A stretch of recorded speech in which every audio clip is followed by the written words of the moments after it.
Hello students, इस video में NCERT maths class 7th chapter 13 exponents and powers exercise 13.1 इसके 3 question कराने वाला हूं मैं और तीनों क्वेश्चंस के पूरे पार्ट्स कराऊंगा। तो पूरी वीडियो में हमारे साथ बने रहिएगा।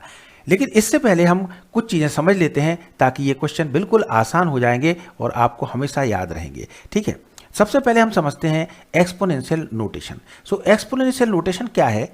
ये जो है it is an easier way to write repeated multiplication of the same number such as. अब देखिए, कोई सेम नंबर यानी जैसे 2 है तो 2 मल्टीप्लाइड बाय 2 मल्टीप्लाइड बाय 2 इस तरह से लिखा हुआ है तो ये रिपीटेड मल्टीप्लीकेशन कहलाएगा। उसी नंबर का बार बार मल्टीप्लाई होना रिपीटेड मल्टीप्लीकेशन हो गया। तो इसको लिखने का जो आसान तरीका है वो है एक्सपोनेंशियल नोटेशन। अब इस आसान तरीके में कैसे लिखते हैं हम कि जो नंबर है वो कितने टाइम आया। देखिए, जो नंबर है क्या है, नंबर 2 है तो 2 हम नीचे लिख लेंगे, इसको बोलेंगे हम बेस।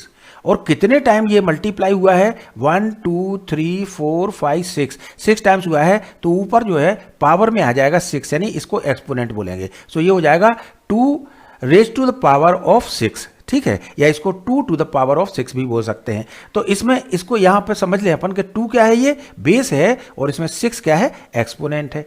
अच्छा, दूसरी चीज और भी समझ लें हम कि जैसे मान लीजिए ये एक्सपेंडेड फॉर्म था, ये जो था ना 2 इंटू 2 इंटू 2, ये क्या था, हमारा एक्सपेंडेड फॉर्म था। और ये क्या था, एक्सपोनेंशियल नोटेशन, जिसको हम एक्सपोनेंशियल फॉर्म भी बोलते हैं। ठीक है, तो इसमें देखिए एक्सपेंडेड फॉर्म में देखिए 3 इंटू 3 इंटू 3 इंटू 3 5 टाइम्स है। ठीक है, तो इसको एक्सपेंडेड फॉर्म को हमें जब एक्सपोनेंशियल फॉर्म में लिखना होगा तो हम क्या लिखेंगे, 3 raise to the power of 5 और इसकी वैल्यू निकालेंगे तो 3 3 9 3 27 27 3 81 और 81 3 243। तो ये वैल्यू आ गई इसकी। इसी तरह 3 4 टाइम्स मल्टीप्लाई है तो यहाँ पे क्या होगा, 3 raised to the power of 4 और यहाँ पे 3 3 9 3 27 3 81, ये इसकी वैल्यू हो गई। तो ये वैल्यूज आ जाती हैं। इसमें देखिए 3 इंटू 3 इंटू 3 3 टाइम्स है तो 3 raised to the power of 3 यानी 3 इंटू 3 इंटू 3 का वैल्यू क्या हो जाएगी, 3 3 9 3 27। इसी तरह यहाँ पे 3 2 टाइम्स है तो 3 इंटू 3 यानी 3 का स्क्वायर, या इसको 3 स्क्वायर्ड भी बोलते हैं और इसको 3 raise to the power of 2 भी बोल सकते हैं। ठीक है, तो 3 3 9 इसकी वैल्यू हो गई। इसी तरह यहाँ पे ये 3 है तो इसको क्या लिखेंगे हम, 3 रेज टू पावर 1। ठीक है, तो इसका वैल्यू क्या होगी, 3 होगी। इसको समझने के लिए हम ये 3 चीज़ें और समझ लेते हैं।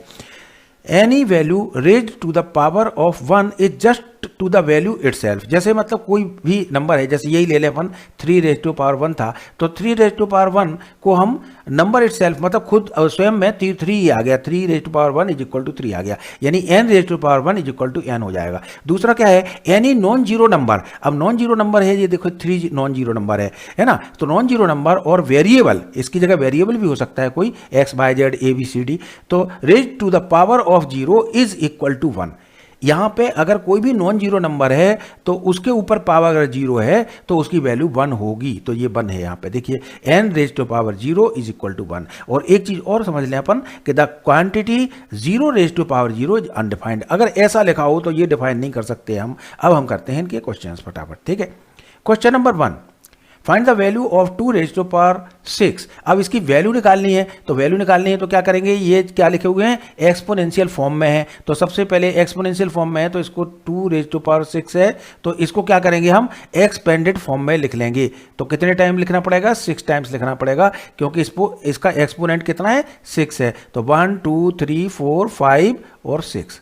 ठीक है, ये 6 टाइम्स लिख लिया हमने, इसको एक्सपेंडेड फॉर्म में लिख लिया। अब इसकी वैल्यू हम निकाल लेंगे तो 2 to the 4 4 to the 8 8 to the 16 16 to the 32 32 to the 64। तो ये इस तरह से 64 इसका ये आंसर आ जाएगा। ठीक है, ये 64 इसका आंसर आ गया।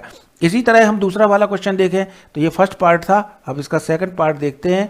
सेकंड पार्ट में क्या है, 9 रेज टू पावर 3। तो 9 रेज टू पावर ऑफ 3 है तो इसमें क्या होगा, इसका एक्सपेंडेड फॉर्म क्या होगा, 3 टाइम्स 9 लिखना होगा। तो 9 इंटू 9 इंटू 9 तो 9 9 दा 81 और 81 इंटू 9 और कर लीजिए तो 81 इंटू 9 तो 9 बंदा 9 आ जाएगा और 9 8 दा 72 तो ये कितना हो जाएगा, 729 हो जाएगा। तो इस तरह से ये निकाल लेंगे। अब देखिए इसको देखें, 11 रेज टू पावर 2 तो थर्ड पार्ट है इसका 11 रेज टू पावर 2, यानी 11 रेज टू पावर 2 है। इसका मतलब इसका एक्सपेंडेड फॉर्म क्या होगा, 2 टाइम्स हमें 11 लिखना पड़ेगा, 11 इंटू 11, और इसको मल्टीप्लाई करेंगे तो 11 11 द 121 होता है। तो ये लिख देंगे, इसकी वैल्यू आ गई, ये आंसर आ गया। ठीक है, तो इस तरह से ये आंसर्स आते जा रहे हैं अपने। ठीक है, ये भी आंसर है, ये भी आंसर है। अब देखिए इसका फोर्थ पार्ट करते हैं। फोर्थ पार्ट में क्या है, 5 रेज टू पावर 4 है, तो ये एक्सपोनेंशियल फॉर्म में है, इसको एक्सपेंडेड फॉर्म में लिखेंगे तो 5 को कितने टाइम लिखना पड़ेगा, जितनी पावर है इसकी, 4 पावर है तो 4 टाइम्स, यानी 5 इंटू 5 इंटू 5 इंटू 5 हो गया 4 टाइम्स। अब 5 5 द 25, वो इधर भी 5 5 द 25, तो 25 इंटू 25 को आप मल्टीप्लाई कर लीजिए, तो 5 5 द 25, 2 आया, 5 टू द 10 और 2 12 हो गया, और 2 5 द 10 नहीं तो यहाँ पर क्रॉस लग जाएगा, 2 5 द 10 और 2 टू द 4 और 1 5 हो गया। तो अब इसको ऐड करेंगे तो ये 5 हो गया, ये 2 हो गया, और ये 5 प्लस 1 6 हो गया, यानी 625 हो गया। तो इस तरह से ये आ गया 625। तो ये इसके चारों पार्ट्स हो गए। अब हम बढ़ते हैं क्वेश्चन नंबर 2 की तरफ, लेकिन इससे पहले यहाँ पे आंसर शीट में हमने लिख दिए हैं, तो इसको आप पॉज करके नोट भी कर सकते हैं, वैसे मैंने वहाँ पे बता ही दिया है।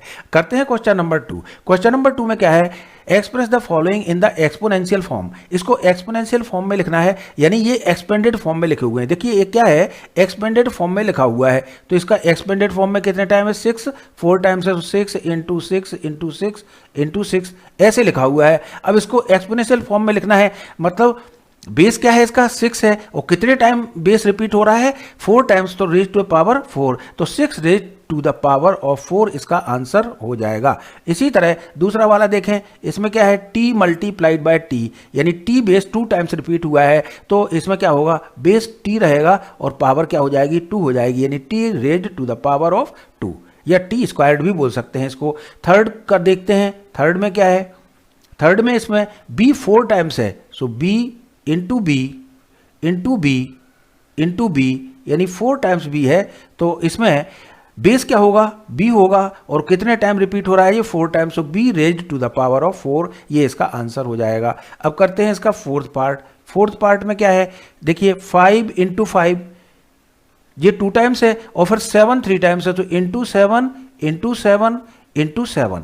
ठीक है, तो यहाँ पर 2 बेस हैं अलग अलग, तो 5 बेस कितने टाइम रिपीट हुआ, 2 टाइम्स, तो 5 रेज टू पावर 2 या 5 स्क्वायर्ड भी बोल सकते हैं, मल्टीप्लाइड बाय, अब दूसरा बेस है 7, तो 7 कितने टाइम रिपीट हुआ है, तो 7 रेज टू पावर ऑफ 3 या 7 क्यूब्ड भी बोल सकते हैं इसको। तो इस तरह से इसका आंसर हो गया 5 स्क्वायर्ड मल्टीप्लाइड बाय 7 क्यूब्ड। ठीक है, तो ये हो गया। उसके बाद में हम बढ़ते हैं इसके अगले वाले, ये फोर्थ क्वेश्चन था। ठीक है, इसका फोर्थ था ये। अब फिफ्थ वाले क्वेश्चन पे आते हैं अपन। तो फिफ्थ वाले में क्या है, 2 इंटू 2 यानी 2 टाइम्स 2 है, और a इंटू a यानी 2 टाइम्स a है, तो इसमें बेस 2 है और कितने टाइम्स है, 2, तो 2 स्क्वायर्ड हो गया, मल्टीप्लाइड बाय, एक बेस है और कितने टाइम है, 2 टाइम्स है, so 2 squared multiplied by a squared, या 2 raise to the power of 2 multiplied by a raise to the power of 2। इस तरह से कर लेंगे। अब इसका ये क्वेश्चन है सिक्स्थ वाला, तो सिक्स्थ वाला इसका लास्ट पार्ट है। तो इसमें क्या है, a इंटू ए कितने टाइम है, 3 टाइम्स है, तो a इंटू ए ये 3 टाइम्स है, और c इंटू सी 4 टाइम्स है, तो c इंटू सी 4 टाइम्स है, और इंटू में है d। ठीक है, तो इसको हमें निकालना है, इसका कैलकुलेशन करना है। तो क्या करेंगे, यहाँ पे a कितने टाइम्स है, 3 टाइम्स है, तो a raise to the power of 3 यहां पे आ जाएगा। अब c कितने टाइम्स है, तो मल्टीप्लाई के लिए हम ऐसा निशान भी लगा सकते हैं, c कितने टाइम्स है, 4 टाइम्स है, so c raise to power of 4, और फिर मल्टीप्लाई का फिर निशान लगाएंगे, और ये d 1 टाइम ही है, तो इसको सीधा सिंपली ऐसे हम d लिख देंगे। तो ये हो जाएगा इसका answer, a raise to power 3 मल्टीप्लाइड बाय c रेज टू पावर 4 और multiplied by d raise to power 1 यानी d। ठीक है, तो इस तरह से ये सेकंड क्वेश्चन हो गया, और इसके आंसर्स यहाँ से भी आप चेक कर सकते हैं, देख सकते हैं। ठीक है, अब इसके बाद में हम क्वेश्चन नंबर 3 पे आते हैं। क्वेश्चन नंबर 3 में क्या है, express the following numbers using exponential notation. अब देखिए एक्सपोनेंशियल नोटेशन मैंने सबसे पहले ही बताया था, तो एक्सपोनेंशियल नोटेशन के रूप में लिखना है, तो सबसे पहले इसमें काम क्या करना पड़ेगा अपने को, फर्स्ट पार्ट लिखते हैं हम। फर्स्ट पार्ट में 512 लिखा हुआ है, तो 512 के पहले तो हमें फैक्टर्स बनाने पड़ेंगे। चलिए यहाँ पे फैक्टर्स निकाल लेते हैं। तो यहाँ पे कितना था, 512 था, तो 512 यहाँ लिख लेते हैं, और यहाँ पे 2 से चला जाएगा ये, तो 2 to the 4 और 2 5 the 10, 2 6 the 12 हो गया। फिर 2 से करेंगे 2 1 दा 2, 2 2 दा 4, 2 8 दा 16। फिर 2 से करेंगे तो 2 6 दा 12 और 2 4 दा 8 हो गया। फिर 2 से करेंगे तो ये हो जाएगा 3, 2 3 दा 6 और 2 2 दा 4, 32 आ गया। अब 2 से करेंगे तो 2 1 दा 2, 2 6 दा 12। फिर 2 से करेंगे तो इस तरह से ये 8 आ जाएगा यहाँ पे। फिर 2 से करेंगे तो ये आ जाएगा 4 और फिर 2 से करेंगे तो ये आ जाएगा, इस तरह से आगे आगे करते जाएंगे तो ये हो जाएगा 2 आ जाएगा यहाँ पे। और फिर 2 से करेंगे तो ये 2 1 दा 2। अब ये पूरा हो गया। तो कितना टाइम हुआ देखिए, 1 2 3 4 5 6 7 8 9। तो 9 टाइम हुआ। तो यहाँ पे 9 टाइम्स हम इसको 2 को 9 टाइम्स ऐसे लिख देंगे। पहले हम इसको एक्सपेंडेड फॉर्म में लिखेंगे। तो यहाँ पे लिखेंगे 2 into 2 into 2 into 2 into 2 into 2 into 2। कितने टाइम, 1 2 3 4 5 6 7 और 8 और ये 9। अब ये 9 टाइम हो गया। तो ये हो गया और इज इक्वल टू क्या आ जाएगा, इसका आंसर आ जाएगा 2 raise to the power of 9। तो ये हो जाएगा इसका एक्सपोनेंशियल फॉर्म। ठीक है, तो इस तरह से ये क्वेश्चन हो गया 512। अब इसका सेकंड वाला पार्ट करते हैं। सेकंड वाले पार्ट में क्या है, सेकंड वाले पार्ट में है 343। ठीक है, 343 है। तो 343 के लिए क्या करेंगे हम, 343 यहाँ पे लिख लेते हैं। अब इसको देखिए 7 से करिए, 7 4 दा 28 बचा 6, 7 9 दा 63 और फिर 7 से 7 7 दा 49 और 7 1 दा 7, यानी 7 इंटू 7 इंटू 7 3 टाइम्स आ गया। ठीक है, तो इसको रब कर देते हैं और 7 इंटू 7 इंटू 7 इस तरह से 3 टाइम्स हम यहाँ पे लिख देंगे। तो यहाँ पे लिख देते हैं 343 is equal to, expanded form क्या होगा इसका, 7 into 7 into 7। So that is 7 raise to the power 3। Question number 3 की तरफ चलते हैं। क्वेश्चन नंबर 3 क्या है, अब देखिए क्वेश्चन नंबर 3 में 729। ठीक है, 729। तो 729 है। अब ये 3 से होगा, 9 2 11 18 तो मतलब 3 से होगा। तो इसको 3 से करना है तो थोड़ा सा इसको कैलकुलेशन थोड़ा कर लेते हैं। यहाँ पे यहाँ से लिख लेते हैं, थोड़ा बड़ा है ये। तो 729 यहाँ पे लिख देते हैं 729। ठीक है, 729। अब इसको 3 से करेंगे तो 3 2 दा 6, 1 3 4 दा 12 और 3 3 दा 9। अब फिर 3 से करेंगे तो 3 8 दा 3 1 दा। अब फिर 3 से करेंगे तो यहाँ पे 27 आ जाएगा। फिर 3 से करेंगे तो यहाँ पे 9 आ जाएगा। फिर 3 से करेंगे तो यहाँ पे 3 आ जाएगा और फिर 3 से करेंगे तो ये 1 आ जाएगा। यानी कितना टाइम हो गया, 1 2 3 4 5 6। तो ये 6 टाइम्स हो गया। तो 729 यानी 6 टाइम मल्टीप्लाई करना है आपको। तो इसका एक्सपेंडेड फॉर्म लिख देंगे हम यहाँ पे। तो लिख देते हैं यहाँ पे 3 इंटू 3 इंटू 3 टाइम्स हो गया, 4 टाइम्स, 5 टाइम्स और ये 6 टाइम्स हो गया। 1 2 3 4 5 6। तो ये 3 रेज़ टू पावर 6 यानी 3 रेज़ टू पावर ऑफ 6, ये इसका आंसर हो गया। अब इसमें एक लास्ट है, इसका फोर्थ पार्ट है। तो फोर्थ पार्ट में क्या है, इसमें है 3125। सो 3125, सो इसमें क्या होगा, 5 से जाएगा। तो इसको भी यहाँ पे ही कर लेते हैं 3125। ठीक है, 3125। तो यहाँ पे 5 से जाएगा, 5 6 दा 30, 5 2 दा 10, 5 5 दा 25। अब यहाँ पे फिर 5 से जाएगा तो 5 1 दा 5, 5 2 दा 10, 5 5 दा 25। इस तरह से ये फैक्टर्स निकालने तो आपको आते ही होंगे।